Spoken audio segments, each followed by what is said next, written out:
Hello and welcome to, let me get comfy here, Volume 2, Issue 35 of Coffee with Ciara.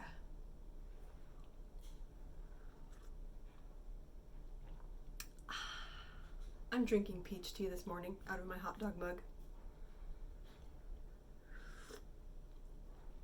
I did have my cup of coffee, but I also got some new to me Celestial Seasonings Country Peach tea, and it would be excellent iced too. But it's also good hot, so I'm enjoying that. We are back. I'm back in my space, obviously. The trip to Idaho was great. We came back a slightly different way than we normally do through skipped Nevada entirely, just did Oregon and California. Some beautiful views toward the end through the Sierras, so it was lovely. It's also very good to be home. I did not get nearly as much painting done as I was hoping to. I have a little canvas ready for a pet portrait over here. I got a couple of those in the queue. Don't forget to order before the end of October. Actually, probably would be best to order sooner rather than later because I just found out, this may be TMI, but I really don't care. I have no shame. I just found out that I have uterine didelphes, which is a double uterus, double cervix. Sometimes comes with a double vagina, but I'm just on the internal organ doubles, so there's that. We found it because the fetal anatomy exam that I got at 20 weeks, they spotted a second uterine horn. So, and I just had my follow-up ultrasound with a totally different clinic, and actually a high-risk pregnancy clinic, to verify, and they confirmed that I do have two uteruses. So I'm a freak of nature. The great news is usually that comes with difficulty getting pregnant and difficulty keeping the pregnancy, and we have had no issues so far. Lemon is growing great. They're doing great. They are kicking up a storm, starting to get a little too big for it to be totally comfortable anymore. They're about 2 pounds now, and main concerns going forward is low birth weight and preterm labor and delivery. So, but it's on my doctor's radar, my local doctor, and my high maintenance, high risk pregnancy doctor in Sacramento. So so I have a great team. I feel very taken care of. I'm in great spirits. I'm just enjoying being a medical anomaly because nothing has gone wrong up to this point. So it's been fun to be the center of attention. It Also means I get extra ultrasounds, so I get to see Lemon a lot more, which is exciting. So that's the latest. That's been occupying a lot of my headspace this week for sure. One of the reasons I haven't really got a lot of painting done. Painting is funny. I actually just recorded a podcast episode with the Passionate Painter that should be coming out in the next week, so I will for sure have a link in the next. And there goes my laundry machine singing its little song. I don't know if you can hear that. It's pretty loud, so you probably can.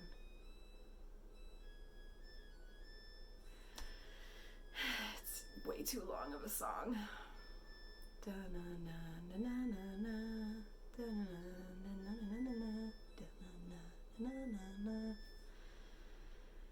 Anyway,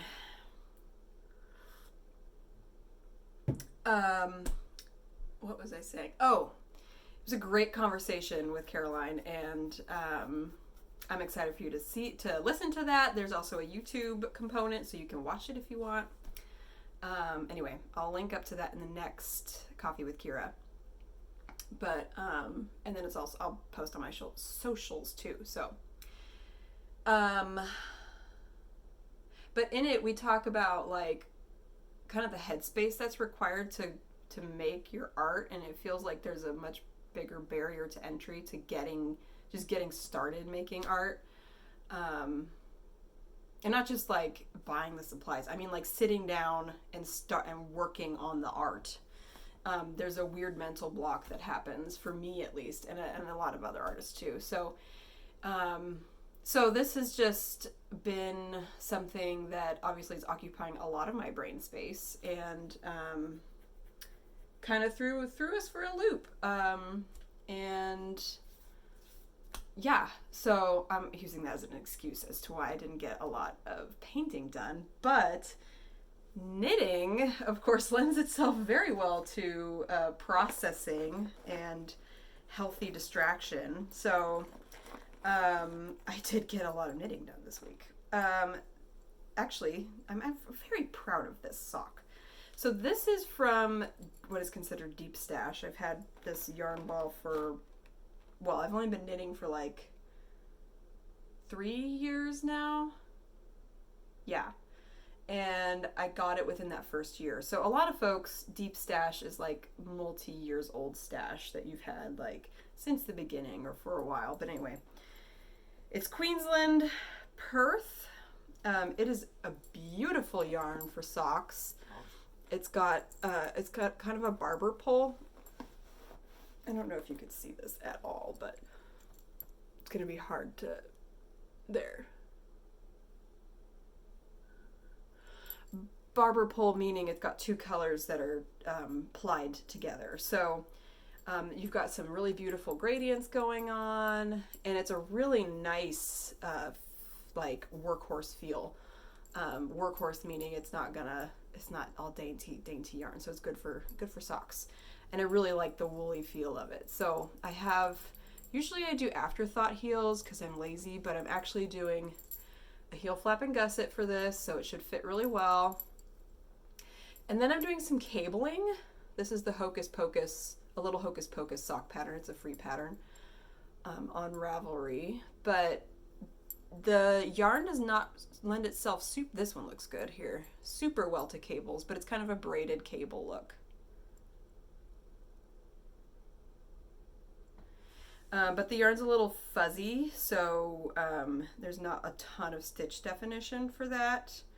But it's fun. I actually really like cabling with my socks now because it helps give me something to look forward to rather than just knitting a tube. Sometimes just knitting a tube is what I need, but sometimes in order to actually get the sock done, I need like stripes or something to keep me going, something to get me onto the next thing. So it's fun to watch cables form as you knit. So sock number 1, I'm looks like about halfway on the foot. And then I put it down because I decided I wanted to start another sweater. I have had a big jar of bits and pieces of blacks and grays and navies. And by bits and pieces, I mean just partial balls of yarn, partial skeins. So I wanted to make another scrappy sweater. I had made one last year with a bunch of purple, orange, brown, and some blue bits and pieces, leftover skeins and balls of yarn. And then this one is going to be my maternity one. It's big and boxy. Just of neutrals. So this is the bottom hem. It's a bottom up sweater, and it's interesting. Normally with colorwork yokes, you decrease so that the colorwork kind of goes like this, but this one you just knit straight up, and then at some point you knit back and forth in the colorwork, which will be interesting because normally you knit colorwork in the round, at least these days. And then you seam it, and then you knit your 2 sleeves. And the pattern has you knitting the sleeves flat and then seaming, and there's no point in that. So I'll be knitting those in the round, but it's an all-over colorwork sweater, and the colorwork itself is very simple. So you've got this pattern, which is just 1 by 1, and then you've got a couple of rounds of one color, and then you continue the 1 by 1, and then there's the little cross pattern. and then it goes back to this. So it's super simple, which is good. Because I need some mostly mindless knitting with a little bit of interest to keep it moving. So there's that. And then my knitting that requires the most concentration, but still minimal, because I like to do things while I knit, is my Sharon Air shawl. It's quite large now, too big for this needle. There you can kind of see. So the colors have been really fun. I finally got to my fourth color, that light gray. And then I ran out of this, it's really more of a coral pink. It's showing up kind of more of a blood red on the camera, but I ran out of the coral pink, which is good. I'm using up scraps for this. So I think I'm looking up at I might have some teal.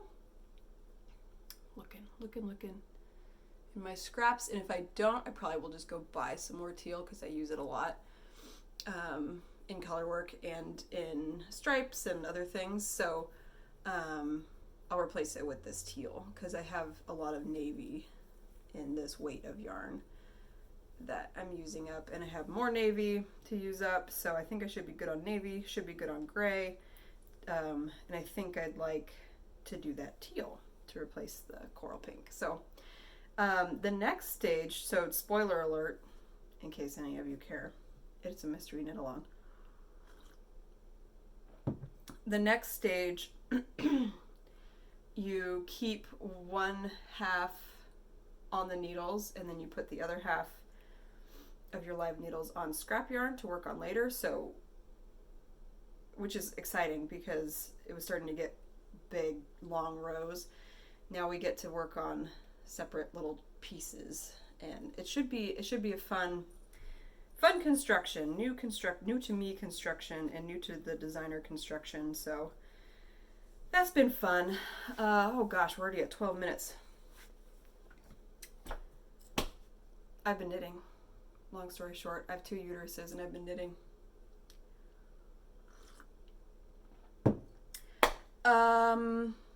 Yeah. It's almost September, guys. I'm so excited. There's still a couple 100-degree days coming up, which I'm not stoked about, but cool this weekend, relatively in the low 90s. Cool mornings if I can get up in time to open the windows. We've been doing more yard work. Actually watering the fruit trees, those poor fruit trees. Our lemon tree did not die. Both the lemon trees did not die, but they're close. So we're watering them. We've got an irrigation guy coming to help us. We're getting all the help we need to take care of this house, which we don't know what we're doing with, except for, I know how to clean. I don't like to clean. Who does? But anyway, the yard has been fun to be in charge of a yard, which we've never had to do before. So, and of course I have lots of plans next year. I'd like to put in a chicken coop and garden, and we want to rip out the grass and put in like bark you can walk on barefoot and stuff like that. So we'll see. It's been a fun experiment. Home ownership is grand. I recommend it if you find yourself in a place where you can afford it, because there's that.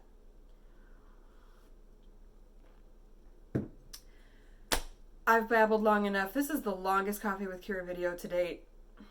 I do, once again, blame my double uterus. Lots of things can be blamed on that these days. Anyway, I hope that this time of year for you, whether you've got kids in school or not, feels like a good time to reset. That's how it's been feeling for me. Looking ahead to the last quarter of the year, obviously I have a lot to look forward to. I'm very excited. Open studios, new baby, all kinds of fun stuff, the holidays. And I hope that you are delighting in the anticipation as well.